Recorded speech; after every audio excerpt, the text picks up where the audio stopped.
വീട്ടിൽ പിടിച്ച പച്ചമുളകാണിത്. ഇത് നമുക്ക് ഇടയ്ക്കിടയ്ക്ക് ഇങ്ങനെ പിച്ചാനായിട്ട് കിട്ടും. അതിന്ന് പിച്ചിയപ്പോൾ ഞാനൊരു വീഡിയോ ആയിട്ട് എടുത്തതാണ്.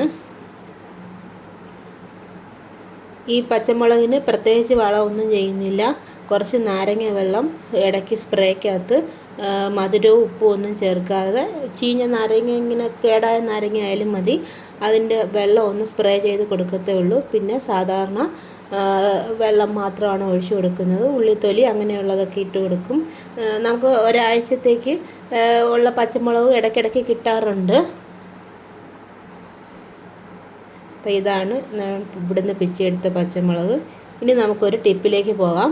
അതായത് അടുക്കളയിൽ നമുക്ക് എപ്പോഴും യൂസ് ചെയ്യുന്ന cooker, sauce PAN, frying pan, ഇതിൻ്റെ എല്ലാം പിടി നമുക്ക് എപ്പോഴും ലൂസാകും. നമ്മൾ പെട്ടെന്ന് യൂസ് ചെയ്യാനായിട്ട് എടുക്കുമ്പോഴത്തേക്ക് ഇതെപ്പോഴും ലൂസായിട്ടായിരിക്കും ഇരിക്കുന്നത്.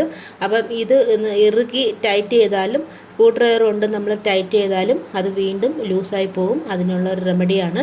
അതായത് നമ്മുടെ ഗുളികയൊക്കെ വരുന്ന ടാബ്ലറ്റ്, ഗുളിക, അതിൻ്റെയൊക്കെ ഒരു അലുമിനിയം ഫോയിൽ പോലത്തെ ഒരു പേപ്പറില്ലേ, അതെടുത്തിട്ട് അതിനകത്ത് നമ്മളൊരു കൂർത്ത സാധനം എന്തെങ്കിലും വെച്ച് ഒരു ഹോളിടുക. ഹോളിട്ടതിന് ശേഷം ആ കുക്കറിൻ്റെ പിടിയുടെ ആ സ്ക്രൂ ഊരിയിട്ട് നമ്മൾ ഇതിനകത്തോട് കയറ്റിയിട്ട് പിന്നീട് അതിനെ നമ്മൾ ടൈറ്റ് ചെയ്ത് വെക്കുകയാണെങ്കിൽ അത് നല്ല ടൈറ്റായിട്ട് തന്നെ ഇരിക്കും. കണ്ടോ? ഇത് നമുക്ക് എല്ലാ പിടിയിലും നമുക്കിതിങ്ങനെ ചെയ്ത് വെക്കാവുന്നതാണ്. ഇതിങ്ങനെ നല്ല ടൈറ്റാക്കിയതിന് ശേഷം അതിൻ്റെ ആ സ്ക്രൂവിൻ്റെ 4 വശത്തോളം ആ അലുമിനിയം ഫോയിലങ്ങ് കട്ട് ചെയ്ത് നീറ്റായിട്ട് എടുത്താൽ മതി. ഇത് നല്ല ഒരു ടിപ്പാണ്. ഫ്രൈയിങ് പാനിൻ്റെ ആയാലും സോസ് പാനിൻ്റെ ആയാലും നമുക്ക് എല്ലാത്തിൻ്റെയും, ഈ കുക്കറിൻ്റെ എല്ലാ പിടിയും നമുക്ക് ഇങ്ങനെ ടൈറ്റ് ചെയ്ത് വെക്കാവുന്നതേ ഉള്ളൂ. അപ്പം ഇത് നല്ല ഒരു സൂപ്പർ ട്രിക്കാണ്. വീട്ടമ്മമാർക്ക് ഏറ്റവും പ്രയോജനമുള്ളൊരു കാര്യമാണ്. ഒരു പ്രാവശ്യം നമ്മളിതിങ്ങനെ മെനക്കെട്ട് കഴിഞ്ഞാൽ പിന്നെ നമുക്കത് കുറേ കാലത്തേക്ക് അത് അനങ്ങാതെ നല്ല ടൈറ്റായിട്ട് തന്നെ ഇരിക്കും. വളരെ സിമ്പിളാണ് കാര്യം.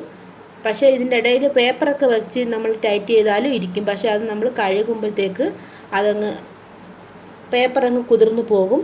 അപ്പോൾ ഇതാകുമ്പോഴത്തേക്ക് പോകത്തേ ഇല്ല, നല്ല കറക്റ്റായിട്ടിരിക്കും. അപ്പം എല്ലാവരും ഈ ട്രിക്കൊന്ന് പരീക്ഷിച്ച് നോക്കൂ.